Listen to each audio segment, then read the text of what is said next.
नमस्कार, मैं हूं संदीप केरकर और आप देख रहे हो गोवा का पहला हिंदी चैनल राष्ट्र टीवी। गोवा मानसून सेशन चल रहा है और इसी सेशन में अपोजिशन बहुत ही जोश में रूलिंग को बहुत से क्वेश्चंस पूछ रहे हैं। आज जो मानसून सेशन में हंगामा हुआ, जहां पे शुरुआत हुई, रवि नाइक जो एग्रीकल्चर मिनिस्टर है, इन पे सबसे पहले क्वेश्चन था। और सबसे पहले केदार नाइक जो सालीगांव के एमएलए हैं, जो रूलिंग के साथ है, उन्होंने मांग की जो सब्सिडी है क्रॉप्स हार्वेस्टिंग के लिए, जो मशीन है वो मशीन 1 आवर 18 मिनट्स का मशीन का जो टाइमिंग है वो 1 आवर 18 मिनट्स का था, जो फ्री था। पंचायत से आप मशीन लेके आप खेती कर सकते हो। उसका टाइमिंग उन्होंने मांग किया कि 1 आवर 30 मिनट करो, मतलब 1.5 घंटे के लिए मशीन फ्री दे दो। ऑलमोस्ट 1 एकड़ की जो ज़मीन है वो ज़मीन करने के लिए, उस मशीन से काम करने के लिए 1.5 घंटा जाता है। सो कंसिडरिंग दैट कैलकुलेशन उन्होंने मांगा, तो रवि नाइक एज यूजुअल दे दिया उनको। उन्होंने वहीं पे उन्होंने बोला कि हम ये चेंजेस कर देंगे। उसके बाद उन्होंने ये भी मांग की कि लेबर जो इस ज़मीन के लिए जो जितनी भी लेबर लगते हैं, जो मैन्युअली लेबर काम करते हैं, उन लेबर के लिए भी आप कुछ सब्सिडी दे दो। जिस पे सीएम ने बोला कि हम आरडीए में जो लेबर का स्कीम है उसको टाई अप करते हैं एग्रीकल्चर मिनिस्ट्री के साथ, और आरडीए और मिनिस्ट्री साथ में बैठ के हम ये तय करते हैं कि इसको हम कैसे दे दें। फिर सीएम ने आगे जाके, केदार ने आगे जाके, वो भी मानकुरात जो आम होता है, जो गोवा का आम कहा जाता है, मानकुरात गोवा में बहुत से लोगों को मानकुरात जो आम है वो पसंद है, और इसका कल्टीवेशन बहुत कम हुआ है। तो उसको बढ़ाने के लिए उन्होंने रिक्वेस्ट किया कि आप जो बारिश के दिनों में जो आप सैपलिंग्स डिस्ट्रीब्यूट करते हो, फ्री सैम्पलिंग, वहाँ पे आप मानकुरात मैंगो ज़्यादा से ज़्यादा सैम्पलिंग दे दो। हालांकि इससे पूरे गोवा में इसका प्लांटेशन होगा। पंचायत लेवल पे बहुत सारे sarpanch, panch, MLA free distribution of plantation करते हैं इसी टाइम पे, उस पर ये दे देना। फिर रवि नाइक ने और सीएम ने भी ये मांग उनकी कंसिडर करी है, और उन्होंने बोला हमारे पास ये भी स्कीम है कि हर एक आम लगाने के लिए, जो भी आप जहाँ पे भी आप जितना आम के लिए लगाने के लिए जो आप होल करते हो, वहाँ पे 600 रुपीज़ पर पिट्स जो आप लगाने के लिए करते हो, वहाँ पे पर आम के पौधा लगाने के लिए 600 रुपीज़ देते हैं। It's a good amount of money every आम के लिए। और अगर रॉक हिल से आपके जो प्लॉट है वहाँ पे आप क्लीन करने के लिए, अगर वहाँ पे बहुत सारे पत्थर है, बहुत सारे रॉक्स है, तो उसको भी क्लीन करने के लिए 2 लाख रुपए सब्सिडी गोवा गवर्नमेंट देती है। और अगर नॉर्मल भी सॉइल है तो भी ऑलमोस्ट 60,000 टू 70,000 तक आपको पैसा मिलता है। तो उससे ये प्लांटेशन की ग्रोथ होती है। फिर नीलेश काब्राल ने पूछा कि आपका, अगर आप देखोगे तो ज़मीन जो आपने बोली है, डिपार्टमेंट की ज़मीन एरिया, जो कैप्चर्ड एरिया एग्रीकल्चर जो हो रहा है, उसका इंक्रीज़ नहीं हुआ, ज़मीन सेम है। तो why how you are saying that agriculture बढ़ा है गोवा में? क्योंकि उन्होंने फिगर्स भी बहुत दिए। पैडी फील्ड्स, अगर आप फिगर 2021 में 32,677 तो 2022 में 32,347, तो ज़्यादा चेंजेस है नहीं, ऑलमोस्ट 32,000 का ही फिगर आ रहा है। उस पर रवि नाइक वैसे जवाब नहीं दे पाए प्रॉपरली। सीएम खड़े रह के सीएम ने बोला कि गोवा में जगह की स्कैरसिटी बहुत है, लेकिन फिर भी हॉर्टिकल्चर डिपार्टमेंट के थ्रू जो भी स्कीम्स है, उस स्कीम को हम बढ़ावा दे रहे हैं, और उस स्कीम से माध्यम से बहुत सारे लोग हॉर्टिकल्चर का प्लांटेशन करना शुरू कर दिया है उन्होंने। हमने मतलब उनके हिसाब से existing scarcity has already grown, मतलब ग्रोथ तो है, लेकिन हॉर्टिकल्चर खुद की ज़मीन से लोग लगा रहे हैं और वहाँ से ग्रोथ हो रहा है। सपोर्ट स्कीम के बारे में वेंजी ने भी क्वेश्चन किया कि पैडी फील्ड जितने भी फार्मर्स है उनको सिर्फ 2 रुपये इंक्रीज़ किया आपने। आज के ज़माने में 2 रुपये में क्या आता है?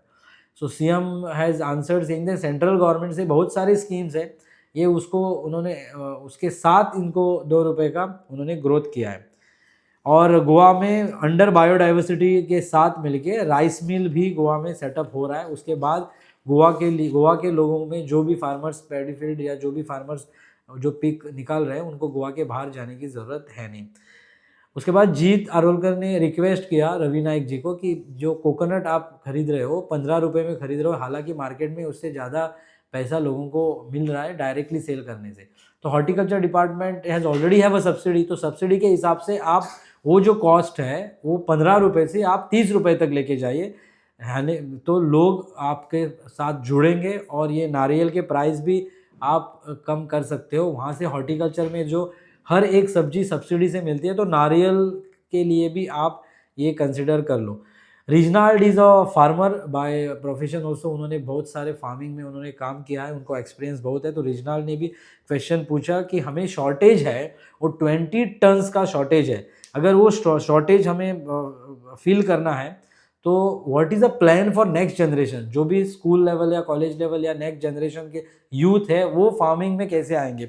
उस पर सीएम ने जानकारी दी। उसके पहले रवि नायक जी बोले कि माड़गांव में उनका जो एग्रीकल्चर ट्रेनिंग सेंटर है, वहाँ पे बहुत से यूथ ऑलरेडी एंगेज हो चुके हैं और वो फार्मिंग में इंटरेस्ट दिखा रहे हैं, और उनको हम ट्रेनिंग शुरुआत की है, लेकिन वो बहुत कम नंबर्स होंगे, नंबर ऑफ पीपल। लेकिन सीएम हैज सेड कि 8, 9, 10th के लिए हम एक सब्जेक्ट इंट्रोड्यूस कर रहे हैं, और हाई सेकेंडरी लेवल के लिए भी सेपरेट स्ट्रीम है एग्रीकल्चर का, जो 11, 12 बच्चे वहाँ पे जा रहे हैं और इसमें इंटरेस्ट ले रहे हैं। तो agriculture college in old Goa has already started, और 3rd ईयर बच्चे पहुँच चुके हैं वहाँ पे। वहाँ से भी हमें ऑलमोस्ट 60 स्टूडेंट पास आउट होंगे, वो भी बच्चे एग्रीकल्चर में इंटरेस्ट ले रहे हैं। क्योंकि then again he told about something new called agro clinic, जो क्लिनिक हर एक जगह पे शुरू हो रहे हैं। साखड़ी में ऑलरेडी ये शुरू हो चुका है एग्रो क्लिनिक, और वहाँ पे कोर्स भी है। जो भी इस क्लिनिक के थ्रू कोर्सेज कंप्लीट कर रहे हैं, उसके बाद उनको सेंट्रल गवर्नमेंट का 20 lakh scheme he is eligible to take, और उसके बाद he can do lot of things in agriculture field. 12 he taluka में सेंट्रल गवर्नमेंट ने सॉइल टेस्टिंग करके ख़त्म कर दिया है। तो ऑल 12 तालुकास जितने फार्मर्स हैं उनको पता लग गया है कि अपने सॉइल में क्या आप खेती कर सकते हैं, उस हिसाब से प्लांटेशन ग्रो हो सकता है। Regional has also asked to increase the support price. जब तक आप सपोर्ट प्राइस नहीं बढ़ाओगे तो लोग नहीं उस फील्ड में आएंगे। अगर आप support price last many years is same, जैसे चिली इज़ 42 रुपीज़, भिंडी 50 रुपीज़ है, एग्जाम्पल उन्होंने दिया। इम्प्लीमेंटेशन उसका नहीं हो पा रहा है, क्योंकि जब तक लोगों को ना लगे कि मैं खेती करके अच्छे से पैसा कमा सकता हूँ, तब तक लोग इस पे नहीं आएंगे। स्कूल लेवल, कॉलेज लेवल ठीक है, बच्चे, उनका कहना था कि बच्चे अभी विदाउट स्लीपर घर के बाहर नहीं जा रहे, तो आप सोचो कि फार्मिंग के लिए फील्ड पे कैसे उतरेंगे। तो एक जेन्युइन मुद्दा रीजनल जी ने निकाला असेंबली सेशन में। तो मुझे लगता है कि इस पे ध्यान देना ज़रूरी है, विच सीएम हैज़ अग्रीड कि बहुत सालों से ये रेट हमने चेंज नहीं किया है, but agriculture department has said agriculture policy जो ऑलरेडी एग्जिस्ट कर रही है, उसके थ्रू ये सब चीज़ें हम जगह पे लाएंगे। It will be streamline and then people will can talk about it, and जो भी फीडबैक्स है मिनिस्टरों के, वो फीडबैक लेके हम आगे जा सकते हैं। डिमांड्स पे बहुत सारे लोगों ने बात किया। तो Jit Arolkar is one of the MLA said कि जो जैगरी है, कोकोनट जैगरी जो बनती है, उस पर जो प्रोड्यूसर्स है वो बहुत कम है गोवा में, उनके लिए कोई सब्सिडी नहीं है। अगर हम सब्सिडी देते हैं तो ये जैगरी प्रोडक्शन जो होता है वो प्रोडक्शन बढ़ा सकते हैं। उनके कॉन्स्टिट्यूएंसी में चौपड़े करके एक गांव है, उस गांव में 8 फैमिली है जो ये जैगरी का प्रोडक्शन कर रहे हैं। जैगरी मतलब गुड़ जो होता है, वो गुड़ का प्रोडक्शन, लेकिन स्पेसिफिक कोकोनट जैगरी होता है, वो गोवा में बहुत रेयर आपको मिलेगा। लेकिन ये भी प्रोडक्शन अगर हम कंटिन्यू करते हैं, हमारा हेरिटेज ट्रेडिशनल जैगरी है जो हम कंटिन्यू कर सकते हैं, which CM has said we will definitely consider this in future.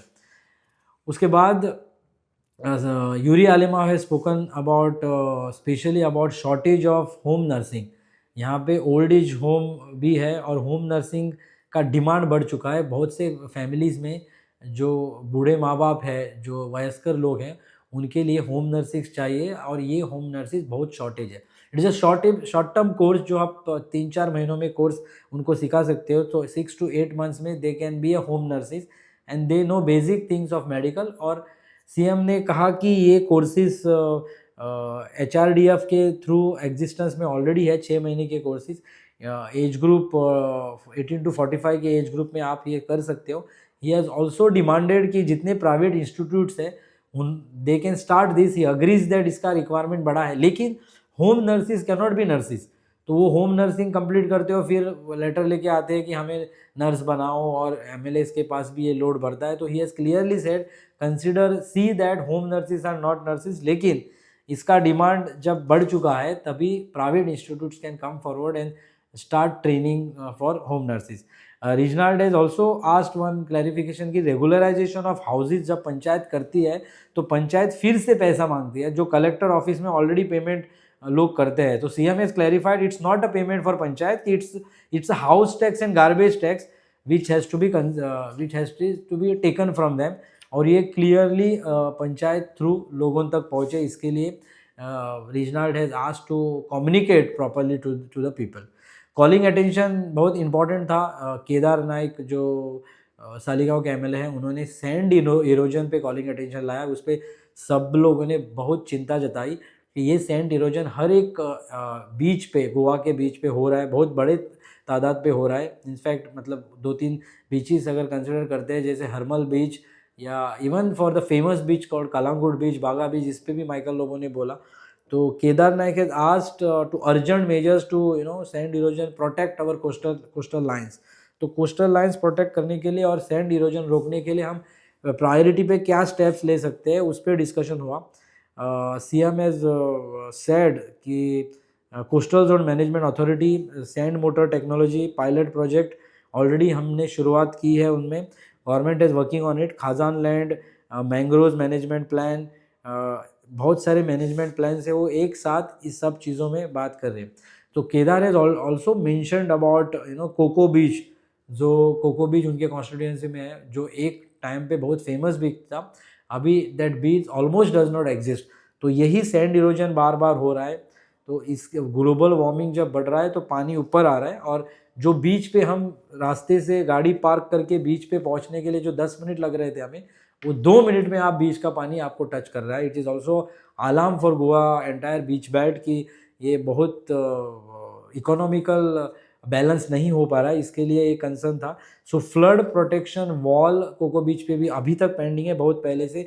CRZ has already given a permission, still it is pending. फिर जीत आलोकर ने बोला कि शॉर्ट टर्म मेजर के लिए we can put the geo tubes, वो टेम्परेरी जो 30 to 50% reduction of the soil will reduce, जो उन्होंने ऑलरेडी ये हरमल बीच पे एक्सपेरिमेंट किया है। और व्हीकल ऑन द बीच, जो बार बार हमने रिपोर्ट भी किया था कि जो टूरिस्ट है या कोई भी जो बीच पे जा रहा है, तो प्लीज़ व्हीकल बीच पे मत लेके जाइए, इट्स अ वायलेशन। तो ये वो हमें प्रोटेक्ट करना पड़ेगा। Michael Lobo has given a shocking news कि last almost 8 years this debate is going, लेकिन NGT टोल्ड सर्टन थिंग्स, लेकिन बागा बीच पे 3 shacks have reduce because of this soil erosion. मतलब आगे शेक ओनर जो गोवा के है वो डज नॉट एग्जिस्ट, वो खत्म हो जाएंगे, उनका पूरा बिजनेस खत्म हो जाएगा। तो और जो शेक्स पे बैठ के आप आनंद लेना चाहते हो बीच का, वो भी खत्म हो जाएगा। So we will be completely in our concrete jungle, you may not get that feel. तो हमें इसको रिस्टोर करना बहुत ज़रूरी है। 3 people है, 3 shacks have already gone from the it, और Baga beach 80 metre beach has reduced, this is what the Michael Lobo said, 80 metre already has reduced because of that, पानी इतना अंदर आ रहा है। कोको बीच या coastal belt MLA jointly meeting needed. तो उन्होंने रिक्वेस्ट किया कि सीएम को कि कोस्टल बेल्ट, जितने भी कोस्टल बेल्ट के MLAs है, वो साथ में बैठ के इस पे डिस्कशन करना बहुत ज़रूरी है। तो WRD डिपार्टमेंट के साथ वेंजी ने ऑलरेडी एक्सपेरिमेंट किया हुआ है, अपने बीच पे पायलट प्रोजेक्ट किया हुआ है जियो ट्यूब्स डाल के, जैसे जीत ने भी किया है हरम्बल में। सो ही हैज़ रिक्वेस्टेड कि ये हम इमीडिएट एक्शन के तरह इसको ले सकते हैं, and we can use this. Almost 60 metre to 300 metres तक का इफेक्ट इनको ऑलरेडी ये सैंड, इनको ऑलरेडी ये जियो ट्यूब्स डाल के मिला हुआ है। तो Viresh Borkar has already raised the concern about the same thing. Cabral has told कि इन्होंने already डेल्ट्रास करके कंपनी है, उस कंपनी नीदरलैंड में ये कंपनी है, वो कंपनी ने ऑलरेडी सक्सेसफुल प्रोजेक्ट वो कर चुके हैं सॉइल इरोजन पे। तो they have already asked to work on Goan beaches and they are already working on it, and Cabral has already visited the places, और उन्होंने देखा है कि उन्होंने फिर से बहुत से बीचेस को बीच की तरह सैंड इरोजन से बचाया है। तो सीएम ने कहा कि ये सीरियस इशू हमने भी कंसिडर किया है। Traditional, it's not only soil erosion, लेकिन इसके साथ ही साथ ग्लोबल वार्मिंग और हमारे बिजनेस भी कनेक्टेड है। सो NIO ने भी already study, NIO has already submitted a study about the same. तो government has asked a proposal, send a proposal to government of India because it's a big project and इसमें बहुत सारे department भी consider है। लेकिन nodal officers की demand की थी, तो nodal department will be CZMP, coastal zone management जो है they will be a nodal department for this.